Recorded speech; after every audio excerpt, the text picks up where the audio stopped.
Olá, Shalom. Eu quero apresentar para você agora uma novidade no canal.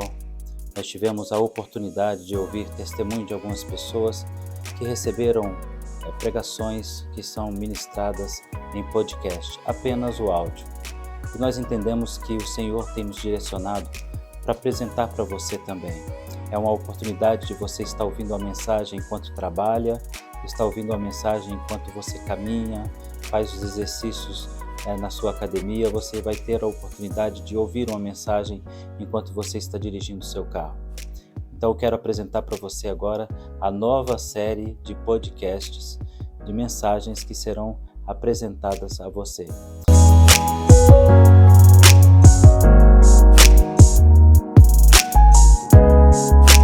Abra sua Bíblia em 2 Timóteo, capítulo 4.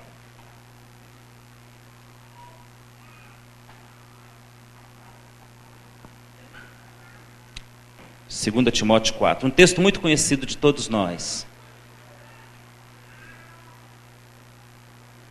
Vamos ficar de pé?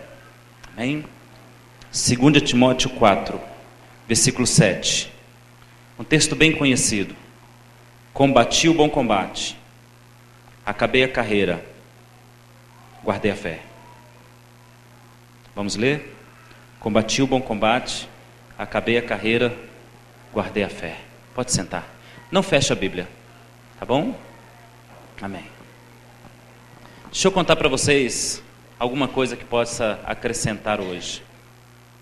Queria ensinar para vocês uma coisa muito bacana. Quando você lê a Bíblia, você encontra muitos personagens que nós consideramos heróis da fé.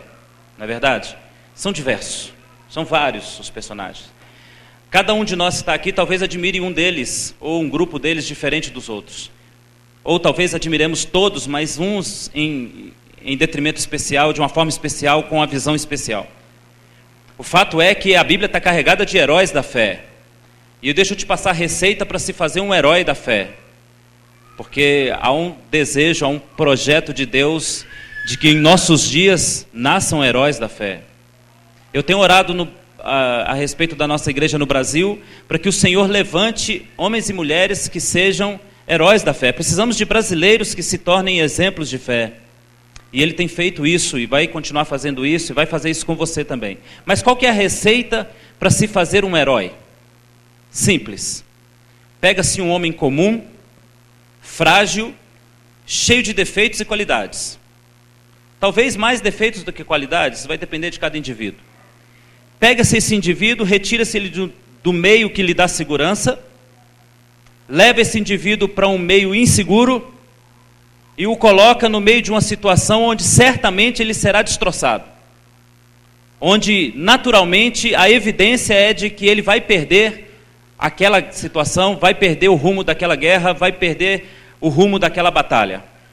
Fazendo isso, larga-se esse indivíduo sozinho no meio de uma batalha impossível. Enche-se esse indivíduo de coragem, de entusiasmo e fé. E aí temos um herói, um indivíduo cheio de erros, cheio de falhas, um indivíduo com dificuldades, um indivíduo que vai enfrentar barreiras que ele nunca viu, um indivíduo que vai ter que acreditar no que vê, no que não vê, no que falaram para ele, do que ele não viu nem ouviu falar, um indivíduo que vai ter que enfrentar situações sozinho, às vezes com Deus, às vezes certamente com Deus, às vezes na dúvida se Deus está com ele. E pronto, temos um herói. Um indivíduo que chega ao final de tudo vencedor. E eu digo isso porque quando Deus separa alguém, Ele já mediu, estabeleceu medidas para que esse alguém seja de fato vitorioso. Então quando o Senhor coloca uma situação na nossa vida para nós enfrentarmos, com certeza Ele já determinou a vitória. Agora cabe a nós crer, aceitar, entender, lutar, batalhar e chegar àquilo que certamente já irá acontecer conosco. E nós temos um herói da fé, um fraco homem cheio de fé, cheio de entusiasmo, cheio de vontade, cheio de energia, enfrentando situações novas, adversas, contrárias a tudo aquilo que é racional, normal, natural. E aí nós temos uma pessoa que vai se tornar exemplo para todo mundo. Engana-se você de pensar que os heróis da Bíblia eram super-homens, ou homens especiais, ou homens com qualidades especiais, ou homens com características especiais.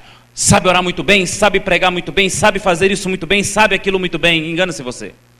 Todos os personagens da Bíblia foram homens comuns como nós. É o que a Bíblia diz. Todos foram sujeitos às mesmas paixões. Elias, um exemplo de profeta, chegou a dizer: não sou diferente dos meus pais. Todos são exatamente iguais. A diferença é que enfrentaram de maneira diferente a situação. E aí nós temos um monte de heróis. Um herói que enfrenta o cataclisma físico das águas. O herói Noé, que acreditou naquilo que ele nunca viu. A terra se enchendo d'água e o Senhor salvando sua família num barco. Aí nós temos um outro herói de uma promessa impossível. Um homem que enfrentou o que nunca viu. Sair sozinho com sua família, seguindo um Deus invisível, um Deus desconhecido e único, com um nome diferente de todos os deuses que ele conheceu. E nós temos um herói que vai enfrentar uma vida inteira debaixo de uma promessa que ele demora 25 anos para enxergar. Temos um herói diante das ameaças de uma nação inteira, de um Egito forte e armado, com exércitos atrás dele. E temos um herói, um homem que nunca viu o Senhor abrir mar, nunca viu 10 pragas nenhumas, um homem que nunca viu sinal algum e tem que fazer tudo aquilo. Um herói, o camarada que é colocado numa situação adversa, cheio de defeitos e falhas, e tem que enfrentar uma situação absolutamente nova. O herói diante dos gigantes, diante de muralhas. Pronto, Josué, ninguém viu, ninguém mostrou, ele mesmo nunca viu o Senhor destruir muralha nenhuma de forma alguma, e ele tem que enfrentar essa situação. O herói diante do gigante, o herói diante da fome, o herói diante da seca, e vai por aí diante. Heróis. Eu diria para você, irmão, que hoje, se há uma certeza que a Bíblia está cheia de heróis, nós temos outra certeza. Nós não temos o mesmo entusiasmo para ser heróis. Não é verdade? Quando a gente lê a Bíblia, parece que o entusiasmo de Abraão é diferente do meu. Parece que ele é louco. Quando você lê a Bíblia, parece que Moisés tem um entusiasmo diferente do meu. Nós não temos o mesmo entusiasmo para fazer as coisas. Mas hoje eu venho aqui, irmãos, dizer a vocês sobre a necessidade de vocês buscarem esse entusiasmo novo, para uma época nova, para uma fase nova dessa igreja. Nós não estamos com o mesmo entusiasmo para a guerra todo o tempo, concorda comigo? Às vezes a gente passa uma semana de oração. Lá na minha igreja fizemos essa semana inteira de oração. A noite inteira e aquela... Mas na semana seguinte nós tomamos um bagaço. Se falar em orar, o irmão taca até pedra. Orar não, pastor. Vale só dizer assim, obrigado Jesus por tudo, né? Orar não. Nós não temos o mesmo entusiasmo para a guerra o tempo inteiro, isso é natural. E não pense você que os outros homens da Bíblia tiveram também o mesmo entusiasmo o tempo inteiro. Hoje eu quero, na realidade, desmistificar você e trazer uma palavra nova para o seu coração, que é muito importante para essa fase da igreja agora. Nós olhamos Elias e ele desafia os profetas de Baal e os profetas dos postes ídolos e manda fogo cair do céu e persegue os 850 profetas, 450 de Baal, 400 dos postes ídolos, os mata, mas o entusiasmo depois de uma noite de guerra, um dia de batalha, não é o mesmo. Ele recebe a ameaça da rainha e ele se esconde e ele quer morrer. Nós não temos o mesmo entusiasmo todo o tempo, meu irmão. E eu gostaria de citar alguns pensamentos meus. O que fazer quando nós não temos o mesmo entusiasmo? E o que fazer quando nós não temos a mesma fé de ontem? O que fazer quando Deus não responde? Aí, que isso, pastor? Deus responde a você sempre, todo dia? Porque a mim não. Eu acho que uma das prerrogativas para você ser pregador é falar a verdade sempre.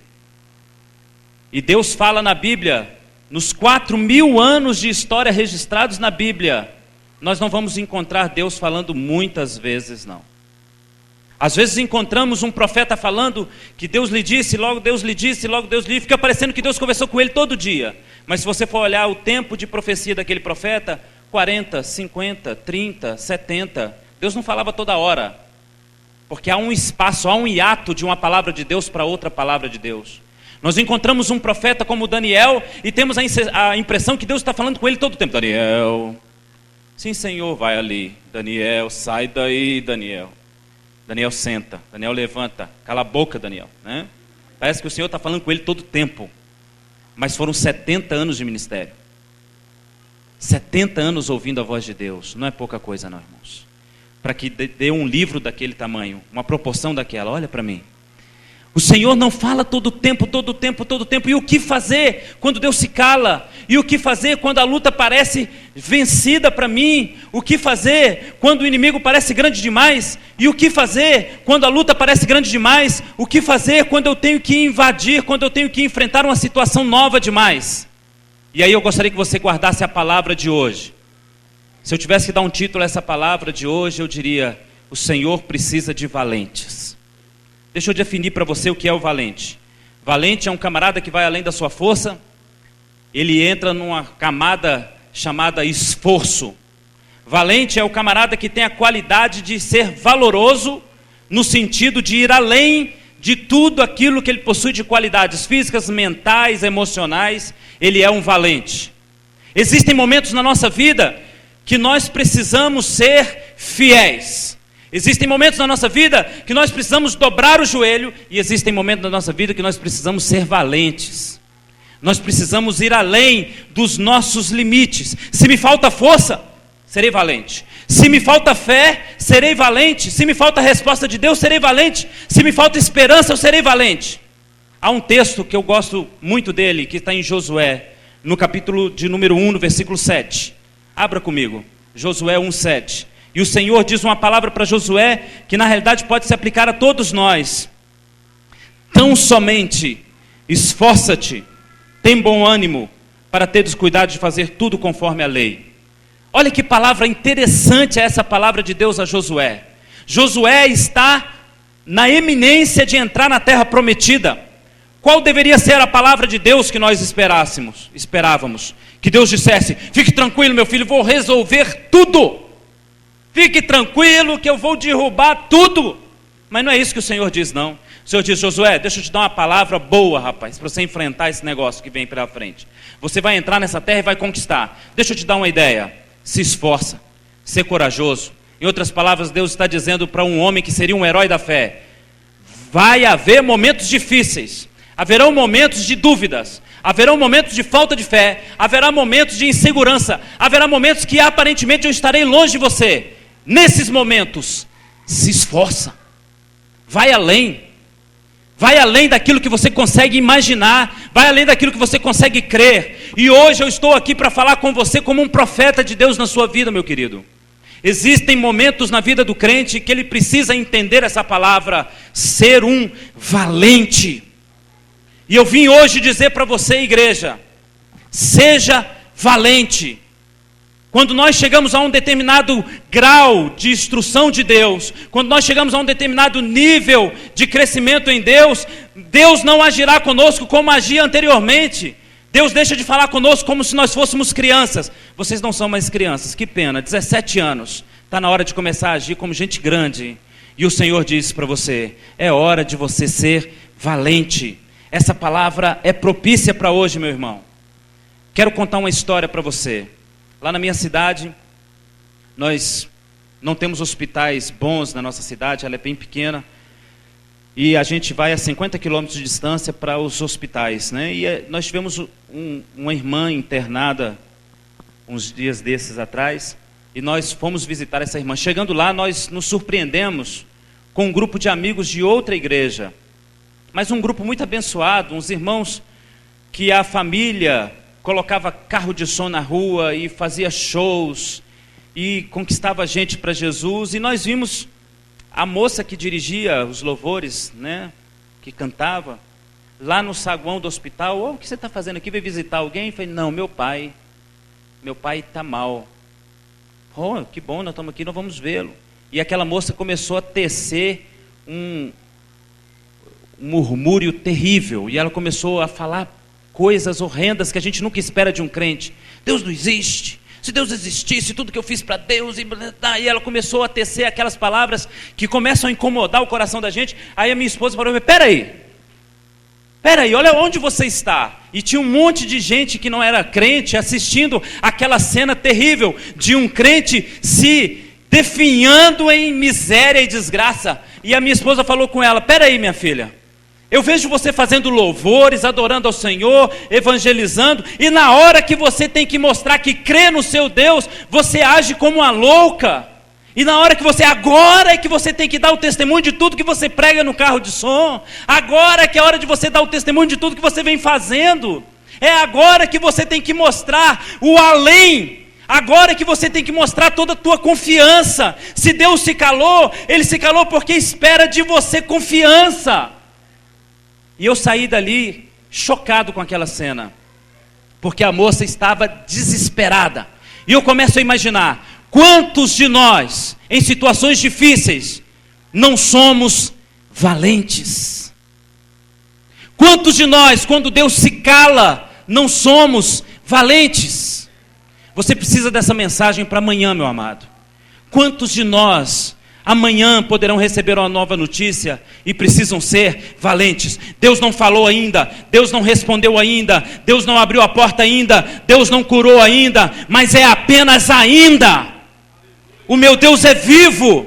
E no momento em que o Senhor se cala, no momento em que as coisas parecem tenebrosas, no momento em que a noite se fecha, é hora de ser valente. Se não há fé, se não há esperança, se não há confiança, se não há certeza, se não há força física porque a luta se estendeu, é hora de ser valente, meu querido. Na guerra espiritual, a vitória está intimamente ligada à maneira como você se comporta diante da guerra. Na guerra espiritual, a vitória está relacionada à valentia dos seus soldados. O exército que ganha a guerra não é muitas vezes o exército que tem as melhores armas, mas com certeza que tem os melhores soldados, os mais valentes, os mais atrevidos, os mais afoitos. Na guerra espiritual, em momentos em que estamos em desvantagem, o que conta mesmo é valentia. Na hora da guerra, em que parece que o número de inimigos é maior, o que vale mesmo é a valentia. Na guerra espiritual, em alguns momentos pode nos faltar força, mas meu querido, nunca pode me faltar valentia. Certamente em alguns momentos da sua vida espiritual pode te faltar até fé, mas nunca valentia. Porque eu estou certo que você como eu, em muitos momentos, em alguns momentos pelo menos, podem passar por aquele surto de humanidade e achar que Deus não está fazendo nada. Nessa hora, você precisa ser valente.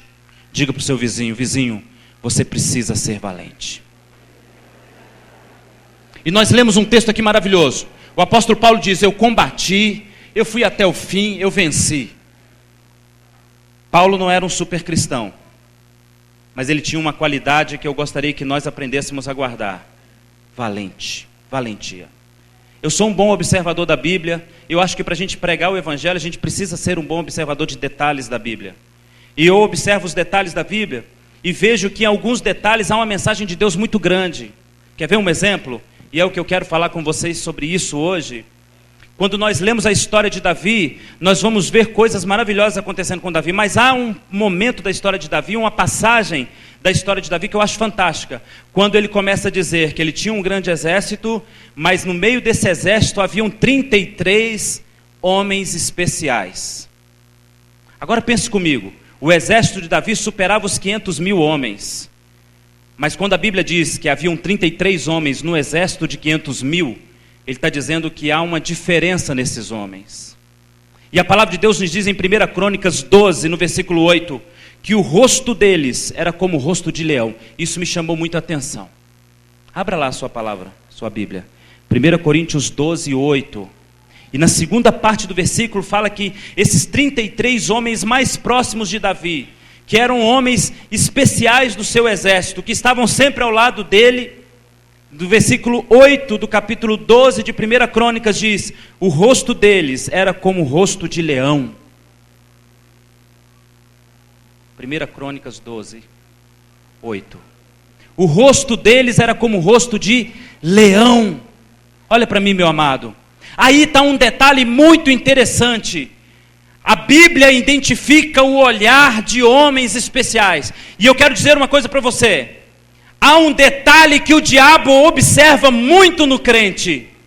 É a cara, é o rosto, é o olhar que ele faz diante da adversidade.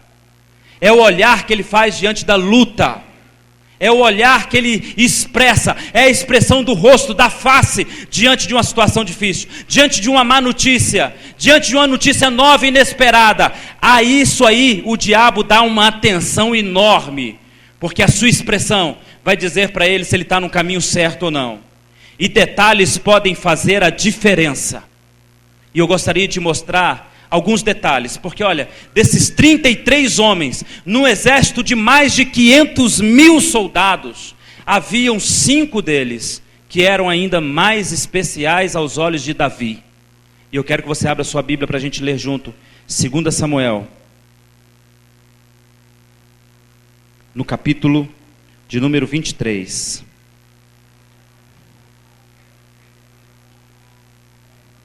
E eu quero falar hoje sobre os valentes de Davi e falar da importância de você ser valente. Amém, meu amado? Olha para mim. Eu profetizo isso sobre sua vida. Há momentos em que aparentemente Deus estará em silêncio. Há momentos em que aparentemente a sua fé sumiu. Há momentos em que aparentemente todos te abandonam. E é nessa hora que você precisa ser mais do que um soldado de Cristo. Você precisa ser um valente. Você precisa superar os limites daquilo que esperam de você. Amém? 2 Samuel capítulo 23, no versículo de número 8. E eu quero citar alguns valentes em especial. São estes os nomes dos valentes de Davi. Está escrito aí na sua Bíblia? Talvez a partir de hoje você leia esse versículo de uma maneira diferente. São estes os nomes dos valentes de Davi. Por que a Bíblia colocaria em especial, tiraria de 500 mil soldados nomes de alguns soldados valentes? Porque a Bíblia quer ensinar você a ser igual. E hoje você vai sair daqui assim, entendendo. Quando a coisa apertar, serei valente. Quando aparentemente o Senhor se silenciar, serei valente. Quando me faltar fé e esperança, serei valente. Quando meu corpo se cansar, serei valente. Quando a guerra for grande demais para mim, serei valente. Porque o Senhor espera dos seus soldados valentia. Em 2 Samuel 23, 8. Josebede, Basebete, filho de Taquemone, o principal de 3. O que ele fez, irmãos? Este, com a sua lança, brandiu a 800 e os feriu de uma vez. Para aí. O primeiro homem se chama Jezabão. Este homem, de uma vez, com uma lança, eu gosto dos detalhes da Bíblia, irmãos. De uma vez, com uma lança, lutou contra 800 inimigos até o último deles. E eu quero chamar a sua atenção para o detalhe da valentia de Jezabão. Ele tinha apenas uma lança. E eu aprendo uma coisa aqui com isso. 5 pontos importantes sobre esta uma lança e 800 homens contra Jezabão. Primeiro, eu aprendo que Jezabão não desistiu daquela luta por considerar que tinha uma arma só. Ah, meu irmão, a única coisa que eu sei fazer na minha vida é pregar. E quantas vezes eu já entendi que eu precisava ter poder para curar. Quantas vezes eu entendi que eu precisava ter um poder de profetizar, de ter visões, porque aparentemente parece que a igreja espera algo além daquilo que você tem. E quantas vezes você só tem uma arma para orar, para fazer, uma arma para atuar, uma arma para usar, apenas uma arma. E nós entramos em murmuração, quando deveríamos ser valentes. Quantas pessoas chegam para a gente, nós somos pastores, e dizem: pastor, a única coisa que eu sei fazer é orar, me ajuda. A única coisa que eu sei fazer é orar. Então seja valente, meu irmão, e ore. Aprenda com Jezabão, uma arma na tua mão, e você, cheio do Espírito Santo, vence 800 do inimigo, irmão. Uma arma na tua mão é maioria ao lado do Senhor Deus. Eu aprendo com Jezabão que ele não se desmotivou por ter apenas uma arma. Uma arma, e mais do que isso, lança não é a arma mais usada por um soldado. A espada, provavelmente ele não tinha naquele momento a espada, o escudo, mas ele tinha uma arma, talvez a não mais adequada, a não mais utilizada naquelas situações, mas ele considerou que aquela uma arma podia salvar sua vida. E deixa eu dizer uma coisa para você, irmão: a única coisa que você sabe fazer para Deus será o instrumento de Deus na tua vida para vencer os inimigos. Uma arma. Foi com uma funda que Davi venceu o gigante. Uma só arma. Foi com a oração que Josué destruiu muralhas. Uma só arma. Uma arma na sua mão é tudo que você precisa agora, meu amado. Seja valente. Segunda coisa que eu aprendo com Jezabão é que Jezabão não desistiu por considerar sua arma inferior, inadequada àquele momento. Não é com essa arma que a gente luta, gente, a gente vai marcar uma guerra outro dia, eu volto com a minha espada. Não, é essa arma que eu tenho, é essa arma que eu posso, é isso que eu sei fazer, é isso agora. Uma só arma. O que você sabe fazer para o reino de Deus, meu amado? Talvez você esteja pensando assim: pastor, eu não sou um bom pregador, eu não conheço a Bíblia como os pregadores conhecem, eu não tenho o poder de milagres, eu não tenho o poder de cura, eu não faço sinais do céu. Mas o que você sabe fazer? Eu sei cantar um corinho. Use. Eu sei fazer uma oração. Use. Esta arma é tudo que Deus tem para usar na tua mão, e é com ela que ela te dará grandes vitórias. Eu quero chamar sua atenção para uma coisa. Você sabe por que milagre se chama milagre? Porque ele é impossível. Se fosse possível, não se chamaria milagre. E Deus quer usar a sua vida para fazer milagres. Mas milagres entram na condição do impossível, da impossibilidade, da incapacidade. A arma não é adequada, o momento não é adequado, a situação não é adequada. Seja valente e você vai se tornar um herói do Senhor. Será que você não se cansou de ser mais um crente dessa igreja, meu irmão? Será que você não se cansa de ser mais um sentado nesse banco? Será que você não se cansa de ser apenas uma pessoa que assiste às obras do Senhor na vida dos outros? Eu acredito que sim.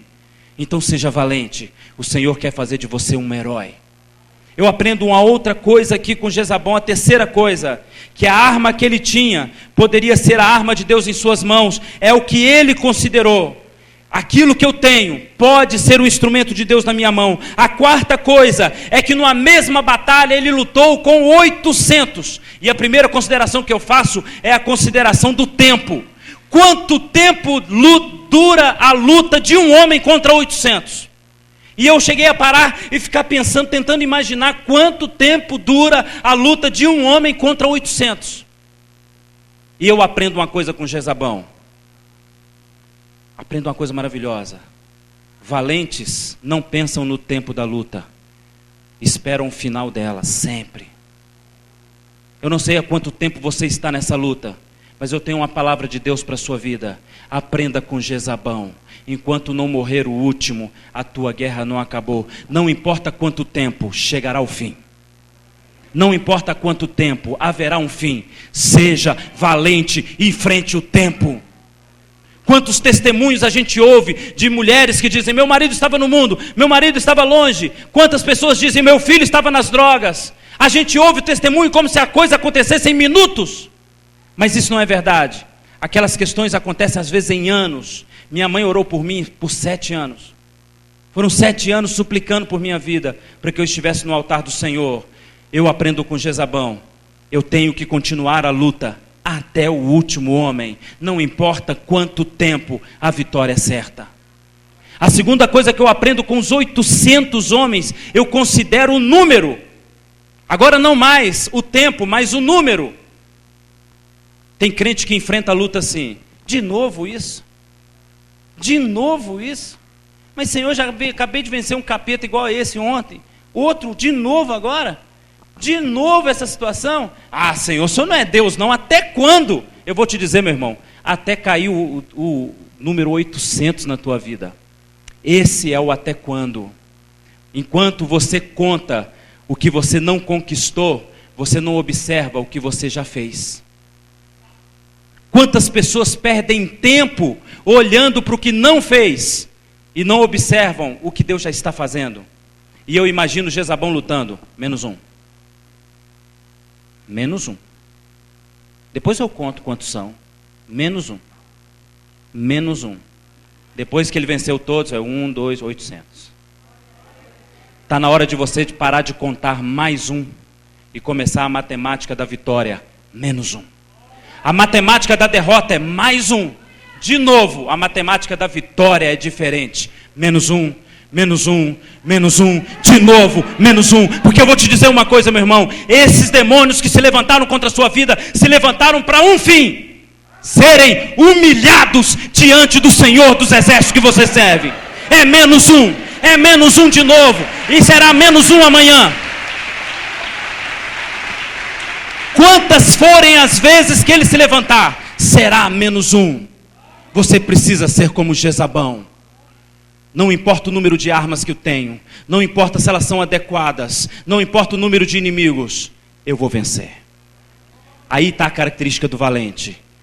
Ele olha para o objetivo final e não para o início. Ele olha para o objetivo final e não para o começo das coisas. Às vezes você vê um pastor passando, um obreiro, um homem de Deus da sua igreja passando num carro bonito, rindo à toa, indo para a churrascaria com a sua família, e você numa luta lascada, fala: Deus não me ama? Peraí, você está olhando errado, meu irmão. Uma vez um pastor foi parado, o membro disse: pastor, você é pastor. Aí o pastor disse: meu filho, não olhe para o final da minha história. Não deseje o final da minha história, porque isso aqui é o final da minha história. Eu já guerreei muito. E às vezes nós olhamos para o final da história das pessoas, imaginando que Deus está fazendo diferente conosco. Isso não é verdade, meu amado. Faça como Jezabão. Vença os 800 com a arma que Deus te der, porque a vitória é certa. Seja valente. Diga para o seu vizinho: seja como Jezabão. Seja valente. Não importa a arma, não importa o número. O inimigo se levantou contra a sua vida para cair. Dê um brado de vitória para o Senhor, meu irmão. Dê um glória a Deus. Aleluias. Olha comigo agora o verso de número 9.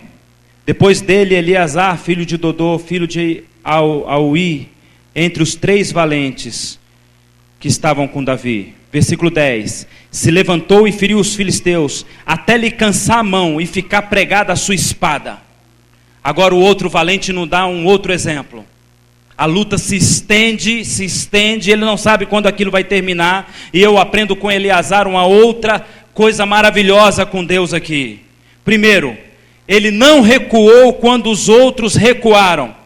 Se você ler o versículo 9, você vai ver que o exército recuou e ele permaneceu no ponto em que estava. E eu aprendo uma coisa maravilhosa: valente é forjado não na paz, mas na luta. Valente é forjado não na tranquilidade, mas na guerra. Valente é forjado não no alívio, mas no sufoco, meu irmão. E se você está no sufoco, é hora de você entender que Deus está transformando você no valente. Valente não é forjado na bonança, mas na guerra, na adversidade, na luta, no sufoco. É no sufoco que se vê se você é um soldado qualquer ou um valente. E Eleazar foi aquele homem. Enquanto todos voltaram, ele permaneceu no mesmo ponto. Daqui eu não saio. E a luta se estendeu até que a sua arma ficou em sua mão. Mas diz o texto que a sua mão adormeceu. Olha para mim, meu amado. A sua mão se adormeceu. Em outras versões diz: a sua mão se cansou. E eu quero chamar a sua atenção agora. A luta não termina quando você se cansa. Há uma diferença entre um soldado qualquer. Olha para mim, meu querido. Há uma diferença entre um soldado qualquer e o valente. O soldado qualquer, quando se cansa, vai embora para sua casa.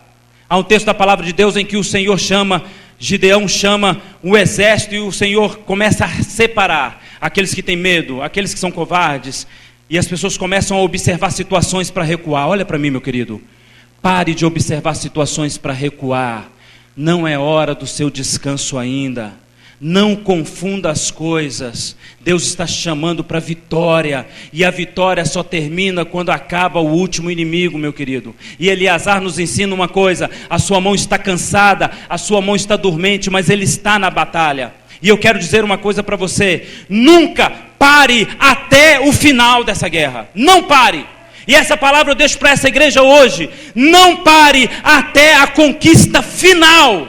até o limite final, até o objetivo final. Isso é característica de igreja valente. Não desista agora. E eu quero dizer para você sobre a sua empresa também, porque eu vim aqui para profetizar sobre você. Eu quero falar sobre a sua igreja, sobre o seu ministério, sobre o lugar onde você está. Não desista. Você veio buscar uma resposta de Deus hoje, então eu te digo, não desista. Não desista. Deus não te botou nessa guerra para perder, e nem para recuar, e nem para voltar. Não desista. Não é hora de desistir, não é hora de abaixar. Minha mão está dormente, pastor, continue guerreando, a vitória é sua. E há uma passagem maravilhosa, meu amado. A palavra de Deus diz que a sua mão se amoldou, o seu braço estava cansado. Sabe uma coisa que me incomoda muito, meu querido? Há crentes que estão sempre buscando a pena das outras pessoas. Como é que você está, irmão? Eu estou mal, a luta está grande, a batalha está pesada. Está sempre querendo pena das outras pessoas, dó. Ah, está difícil demais, pastor, não sei quanto tempo eu vou aguentar isso não. É luta, moço, é luta, é dificuldade. Meu querido, deixa eu dar uma palavra de Deus para você. O Senhor não te chamou para você provocar nas pessoas pena, mas orgulho. Se você espera que a sua família esteja na igreja, comece a provocar orgulho. Não comece a dizer que a luta é muito grande. A luta é grande porque a vitória será grande também. O inimigo é grande porque a queda será grande também. Há uma coisa que me incomoda muito, porque eu pastoreio lá no norte de Minas, aí o pessoal sempre que me encontra fala, pastor, vida é difícil, né? Norte de Minas é difícil, né? Povo pobre é difícil, né? Ministério de pastor é difícil, né? E eu quero dizer uma coisa para você, irmão. É diferente. Ministério de pastor é diferente em vários aspectos. Mas pior não, meu amado. Eu tenho uma das melhores posições que o ser humano pode ter nessa terra. Eu sou ministro do Evangelho do Deus vivo. Eu não sou um coitado, eu sou o pastor do Senhor, dos exércitos, do rebanho, do Deus verdadeiro. Eu não sou um coitado, meu irmão. E eu não quero que você tenha pena de mim, porque na minha terra há dificuldades, mas o meu Deus é vivo. A minha terra, as portas estão fechadas em muitas áreas, mas o meu Deus abre portas. Na minha terra, há dificuldade da seca, mas o meu Deus manda chuva. Eu sirvo o Deus verdadeiro e vivo. Eu não estou aqui para ter pena de ninguém, para ninguém sentir pena de mim. Eu não quero voltar para minha terra com ninguém sentindo dó de mim, meu irmão. E eu gostaria que você tivesse o mesmo sentimento de orgulho. Não tenham pena de você, mas orgulho de você. Eu me lembro dos 70 do Senhor que foram enviados, e quando eles voltaram do seu ministério, do seu serviço, o Senhor perguntou, faltou alguma coisa? A resposta, nada faltou. Eu sirvo o Deus de Israel, meu irmão. Eu não sirvo qualquer coisa. Eu não sirvo um Deus qualquer. Eu não sirvo um senhorzinho qualquer. Eu sirvo o Senhor dos exércitos. E eu não vou temer, porque fui chamado não para terem pena de mim. Aprenda com Eleazar. Valente extrai orgulho de quem olha e não pena. Pare de andar de cabeça baixa, meu irmão. Está na hora de você mostrar à sua família a quem você serve. Sua empresa vai mal? Não deixe ninguém entender que você tem que merecer pena. Coitado do crente, não. Você serve o Deus que pega a tua empresa e põe no topo. Você serve o Deus que pega a tua família e põe nas melhores condições. Você serve o Deus vivo. Não saia daqui com as pessoas com pena de você. Saia daqui entendendo que Deus te faz um valente. Guerra forja valentes. Guerra forja heróis. Sou fraco, pequeno e vou sair daqui um herói. Porque heróis são forjados na guerra. Amém, meu querido? A palavra de Deus diz que a sua espada, a espada de Eleazar, grudou na sua mão. Se amoldou, diz a palavra. A sua mão está amoldada ao que, irmão? A espada? Ou ao quê? A que tua mão te amoldou, querido? Você está amoldado na guerra ou na fuga? No orgulho ou na vergonha? Na rigidez de olhar ou no medo? A que tua mão está amoldada? Seja como Eleazar, amolde sua mão à espada. Não largue a espada por nada, porque o dia que você largar sua espada, você será morto. Diga isso para o seu vizinho, não largue tua espada. O dia que você largar tua espada, certamente você será morto. Há crentes que na luta a primeira coisa que fazem, essa Bíblia não serve para nada. Largou a espada, meu irmão, vai morrer. Largou a espada, a coisa ficou feia. Olha o que diz o verso 11. O verso 11 fala de mais 2 heróis. Depois deles, Samá, filho de Agé, o Ararita, quando os filisteus ajuntaram em Leí, onde havia um pedaço de terra cheio de lentilhas, o povo fugia diante dos filisteus. Pôs-se Samá no meio daquele terreno e o defendeu e feriu os filisteus. Eu aprendo com Samá, filho de Agé. Sabe o que eu aprendo, irmãos? Que herói valente defende a plantação. Deixa eu dizer uma coisa para você. A Bíblia está falando aqui de fruto. Fruto. E a palavra de Deus está dizendo que esse moço era um herói, porque ele defendia o fruto. Ele era valente porque ele não deixou o fruto para o filisteu. Ele lutou pelo fruto daquilo que ele plantou. Eu quero dizer uma palavra de Deus para a sua vida. Não entregue a tua família hoje, meu amado. Já vi muitas mulheres dizer, desistir, pastor, já tem 5 anos que eu oro pelo meu marido. Não entregue o teu marido hoje. Lute pelo fruto. Não entregue o teu dom. Quantos homens de Deus estão aqui dizendo, nada acontece, vou entregar para o Senhor, usa outro. Não! Não entregue. Hoje eu vim dizer para você, não é hora de entregar, é hora de avançar. Os 17 anos estão inaugurando uma época nova na tua vida. É hora de avançar e de conquistar. Pastor, não desista da tua igreja. Não desista do teu ministério. Não desista do seu chamado. Não desista da sua vocação. Lute pelos frutos. Guerreie pelos frutos essa noite. O versículo de número 21 fala de Benaia, filho de Joiada, que enfrentou um egípcio armado com lança, usando um cajado. E eu gosto demais do versículo 21. E matou um egípcio, homem grande estatura, que trazia na lança a mão, e Benaia o atacou com um cajado. Olha para mim, irmão, o cajado vence a espada. Aleluia! O cajado vence a lança.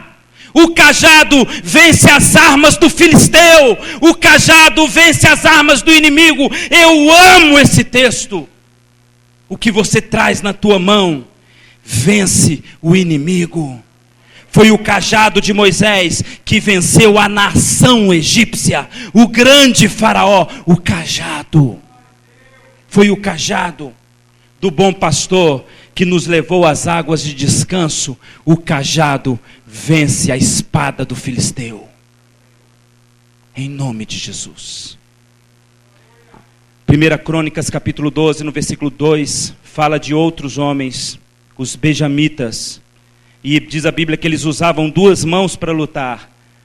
E depois das flechas, as pedras. E eu aprendo uma coisa com esses homens em 1 Crônicas 12, 2. Homens que usavam as 2 mãos para lutar. Isso fala de treinamento. E eu aprendo que quando há paz, eu tenho que treinar para a guerra. Há muito crente que se entrega na paz. Está tudo bem, não vou fazer mais nada. Eu vou aprender com os filhos de Benjamim.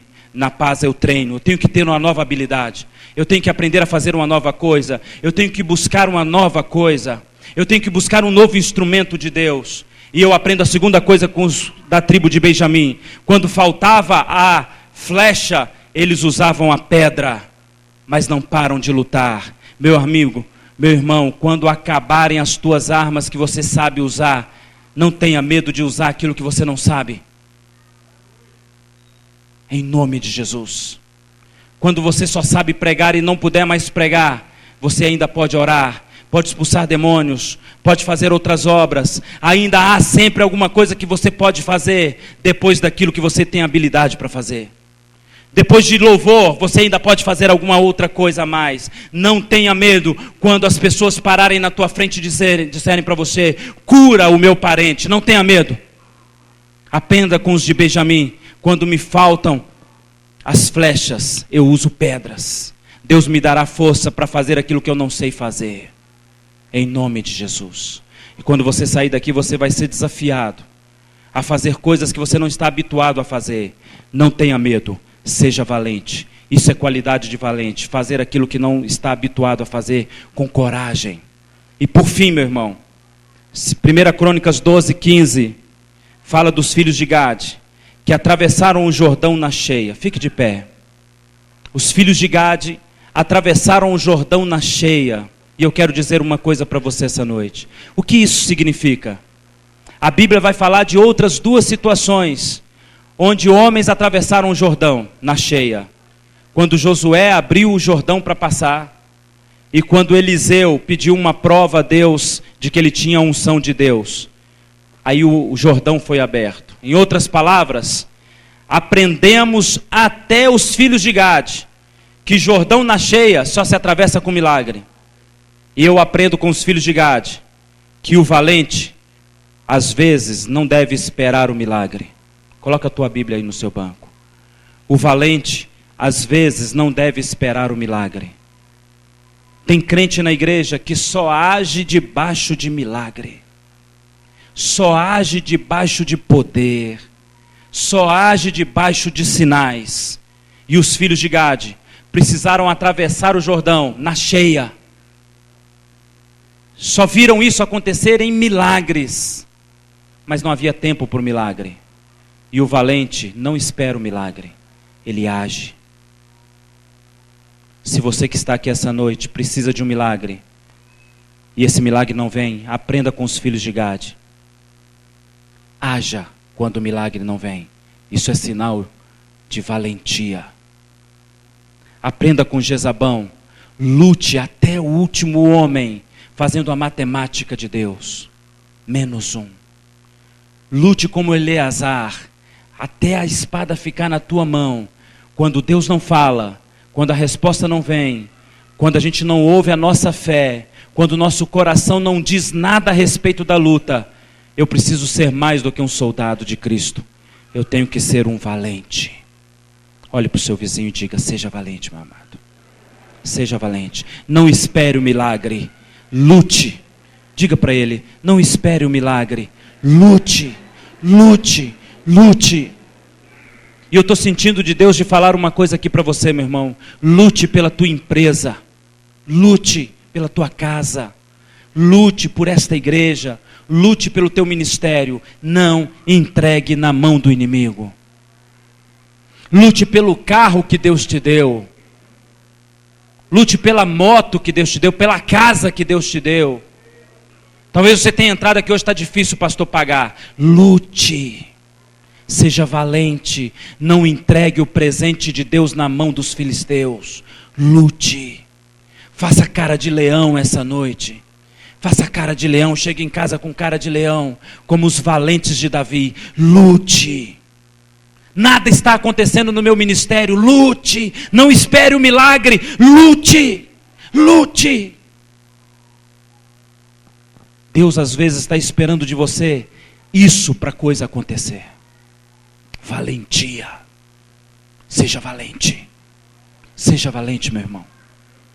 Seja valente na tua casa. Seja valente. Não entregue o teu marido, não entregue a tua esposa. Seja valente. Não entregue o teu filho nas drogas. Você não vai perder para um cigarro, meu irmão. Você serve o Deus vivo. Você não vai perder para uma pedrinha de crack, meu irmão. Você não vai perder para um gerente de banco. Você não vai perder para um dono de empresa. Você não vai perder para um cheque. Você serve o Deus vivo. Você não vai perder para uma promissória. O teu Deus é contigo, meu amado. Seja valente. Você não vai perder para uma queixa da igreja concernente a uma coisa que você não fez bem no seu ministério. Você não vai perder. Seja valente. Leve tua mão ao seu coração. Eu gostaria que você começasse a orar a Deus essa noite, dizendo: Senhor, há uma coisa que eu tenho que aprender essa noite, Senhor. Uma coisa do Senhor aqui. Eu preciso ir além das minhas forças. Aprendi que o Senhor não fala todo o tempo. E enquanto o Senhor não fala, eu tenho que agir. Enquanto o Senhor não fala, eu tenho que lutar. Eu não tenho que descansar a minha mão. Enquanto o Senhor não fala, eu estou batendo espada com o inimigo, Senhor. Enquanto o Senhor não fala, eu não recuo. Enquanto o Senhor não fala, eu não entrego. Enquanto o Senhor não fala, eu não vou ceder. Eu vou ser valente, Senhor. Maestro, eu gostaria muito que você começasse a orar sobre a tua família agora. 17 anos. Está na hora de você fazer coisas maiores. Há homens de Deus aqui nessa igreja que receberam chamados para conquistar nações.